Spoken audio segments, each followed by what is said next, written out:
بسم اللہ الرحمن الرحیم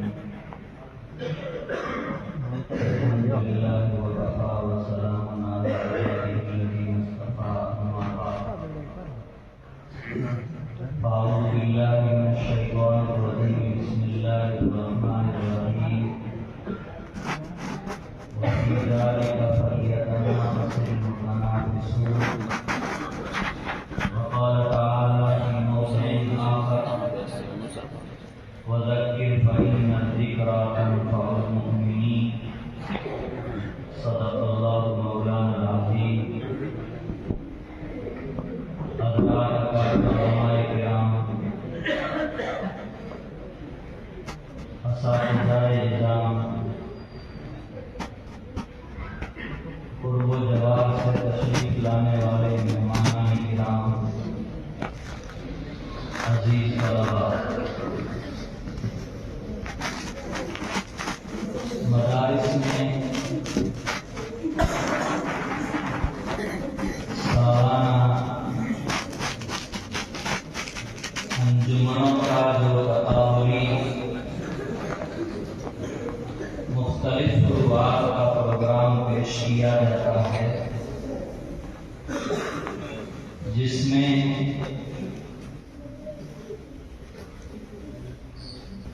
اسٹیج کی طرف حضرات اکابر علماء کرام، اہل علم حضرات، ذمہ دار لوگ تشریف فرما ہوتے ہیں. دوسری طرف اداروں سے محبت رکھنے والے قرب و جوار کے مہمانان اعظام، اور تیسری طرف اس ادارے کے طلباء عزیز ہوتے ہیں.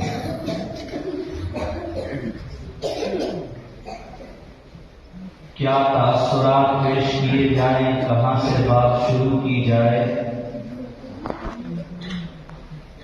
ہر کھڑے ہونے والے کے لیے معاملہ ذرا پیچیدہ ہو جاتا ہے. اناؤنسر صاحب کی طرف سے اگر صرف یہ حکم ہو کہ آپ کو طلباء عزیز کے پروگرام کے تعلق سے کچھ تاثرات کا اظہار کرنا ہے تو معاملہ آسان ہو جاتا ہے. لیکن بندہ ناچیز کو جس جگہ بھی موقع ملتا ہے، وہاں کے اکابر علماء کا، ساتھیوں کا حسن ظن ہوتا ہے کہ آپ کو پورے مجمع کی رعایت رکھتے ہوئے کچھ بات کرنے کا زیادہ موقع دیا جا رہا ہے. اس لیے میں کوشش کروں گا، اور بزرگوں کی توجہ رہی تو انشاءاللہ کچھ کام کی باتیں آپ حضرات کے سامنے عرض کروں گا. پروگرام کے تعلق سے مغرب بعد کی نشست میں جناب قاری محمد حسن صاحب دامت برکاتہم، جناب مولانا عبدالجبار صاحب صلی اللہ تعالی، اور اس وقت میں جناب قاری نور محمد صاحب نے آپ حضرات کے سامنے علمی انداز میں ماحول کو سامنے رکھتے ہوئے بڑی قیمتی باتیں پیش کی ہے. اس وقت میں سب سے پہلے اپنے طلباء عزیز سے، خاص طور سے جو باشعور ہیں، ان سے حالات کے تقاضے کے پیش نظر موجودہ ماحول کو دیکھتے ہوئے کچھ باتیں کہنا ضروری سمجھتا ہوں، اور جو ہمارے بزرگوں کی طرف سے، اکابر کی طرف سے عام طور سے کہی جاتی ہے. سب سے پہلی بات جو مجھے کہنی تھی، حضرت مولانا رئیس الدین صاحب دامت برکاتہم نے وہ بات عرض فرما دی. دوسری بات میں عزیز طلباء سے عرض کروں گا، آج دور مادیت کا ہے، فضا میں اڑنے کا ہے، دنیا پاگل اور مجنون کی طرح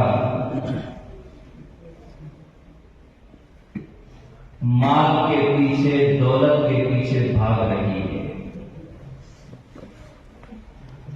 ان حالات میں ہمیں اپنے اسلاف و اکابر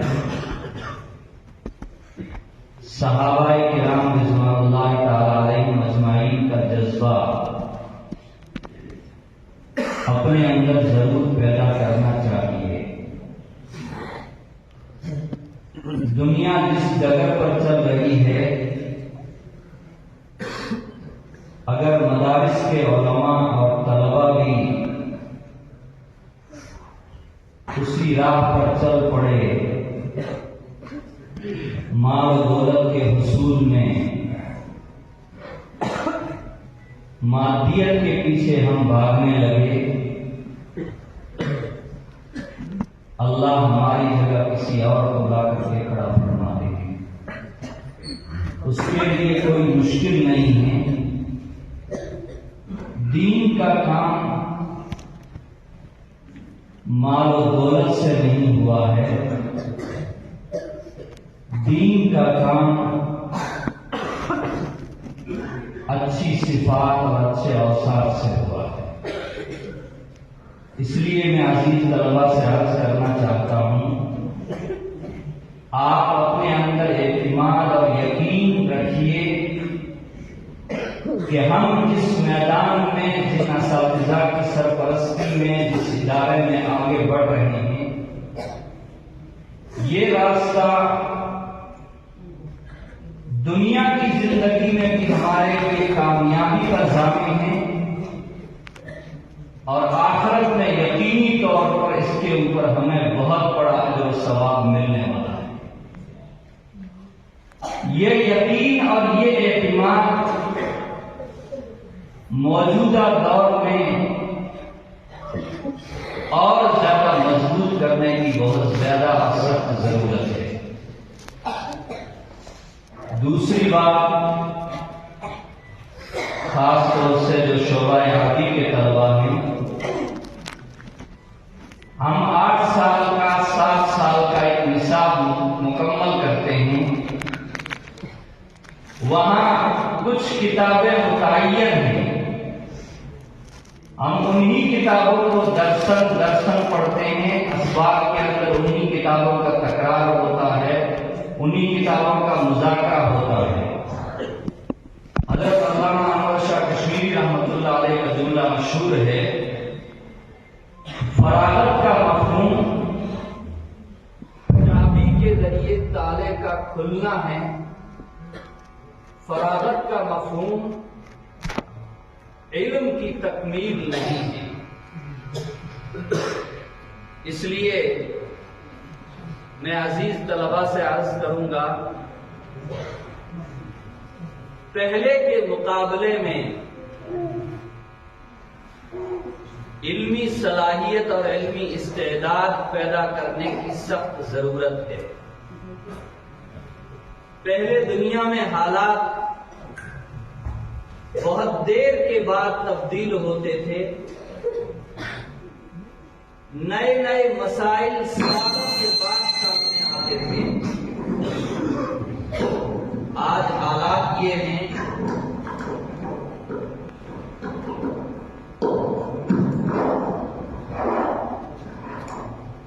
آپ رات کو سوتے ہیں،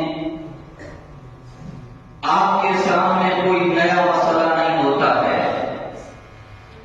صبح جب آپ بیدار ہوتے ہیں تو آپ کے سامنے نئے مسائل کی ایک قطار اور ایک لائن کھڑی رہتی ہے۔ ہمارے استاد حضرت مفتی حبیب اللہ صاحب دامت برکاتہ تشریف فرما ہیں، دارالافتاء میں جو حضرات کام کرتے ہیں ان کو اس چیز کا بہت اچھی طرح سے تجربہ ہے۔ فقہ کے ماہر جو علماء ہیں وہ فرماتے ہیں پہلے زمانے کے مجتہدین مسائل کے اجتہاد میں، تفقہ میں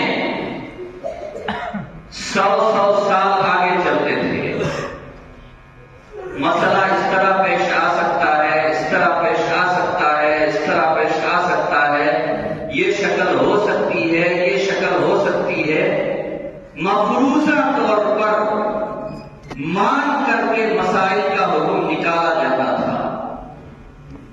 لیکن جب سے انٹرنیٹ کا، بینک کا اور معاشیات کا نیا نیا نظام آیا ہے، مفتیان کرام حیران ہیں۔ حضرت اقدس سلطان العلماء مفتی سعید احمد صاحب پالنپوری نور اللہ مرقدہ آج سے 20 سال پہلے فرمایا کرتے تھے کہ آج کے دور کے مفتیان کرام 50 سال پیچھے چل رہے ہیں۔ یہ اتنی بات عرض کرنے کا میرا منشا طلباء عزیز کو مجھے یہ کہنا ہے کہ ہمارا یہ مقصد ہے تو ہم مطالعے کی مقدار کو بہت زیادہ بڑھانے کی کوشش کریں۔ موبائل نے جہاں کچھ اچھی چیزیں پیدا کی ہے، وہیں معاشرے کے اوپر اس نے بہت برے برے اثرات بھی ڈالے ہیں، اور اس برے اثر سے ہمارے مدارس اسلامیہ کے طلباء اور دیگر علماء کرام بھی محفوظ نہیں رہ پا رہے ہیں۔ سب سے برا اس کا جو اثر ہم محسوس کر رہے ہیں وہ ضیاء وقت ہے۔ علمی کام کرنے والے، تحقیقی کام کرنے والوں کا سروے یہ ہے کہ موبائل کی وجہ سے 24 گھنٹے میں 2.5-3 گھنٹے ہمارے بیکار چلے جاتے ہیں۔ جو مقصد میں لگے ہوئے ہیں ان کا یہ حال ہے، تو جن کا کوئی مقصد نہیں، 24 گھنٹے میں پتہ نہیں وہ اس کے پیچھے اپنا کتنا وقت ضائع اور خراب کرتے ہوں گے۔ اس لیے میری دوسری گزارش طلباء عزیز سے یہ ہے کہ ہم مطالعے کی مقدار کو بڑھائیں۔ تیسری چیز، کتابوں کا علم، درسیات کا علم آپ اساتذہ، ماہر اساتذہ کے پاس ان کو حاصل کرتے ہیں، یقیناً اس سے ایک استعداد پیدا ہوتی ہے، ایک صلاحیت پیدا ہوتی ہے۔ لیکن حضرت جیسے ابھی فرما رہے تھے، علم کے ساتھ عمل اس کا لازمی حصہ ہونا چاہیے۔ اگر علم کے ساتھ عمل نہیں ہے، دنیا میں بھی وہ اس معاشرے کے لیے بدنامی کا باعث ہے، اور آخرت میں وہ علم عمل نہ کرنے کی وجہ سے اس کے لیے وبال جان بن جائے گا۔ اس لیے کئی جگہ یہ بات کہنے کا موقع ملا، اگرچہ چھوٹا بھی بڑی بات ہے، ہمیں باطل کی ان طاقتوں کا مقابلہ کرنے کے لیے اپنے دل کی زندگی کو بدلنا اور روحانیت کو مضبوط کرنا بھی بہت ضروری ہے۔ اگر آپ کے اندر سوزے درو نہیں ہیں، اگر آپ نے اپنے دل کی دنیا نہیں بنائی ہے، تو اسلام کی، مسلمانوں کی اور ملک و ملت کی جو خدمت ہونی چاہیے، ہم صحیح معنی میں وہ خدمت انجام نہیں دے سکتے۔ اس لیے تیسری درخواست میرے نوجوان علماء کرام، میرے ساتھیوں سے اور جو باشعور طلباء ہیں، الحمدللہ آپ کے یہاں ایسی شخصیات موجود ہیں جن کی زیر نگرانی رہ کر کے آپ اپنے باطن کی اصلاح اور اپنے قلب کو مصفا اور مصفا بنا سکتے ہیں، اس کے اوپر بھی خاص طور سے Thanks for watching. Don't forget to like, comment, share and subscribe to Al Wahid channel.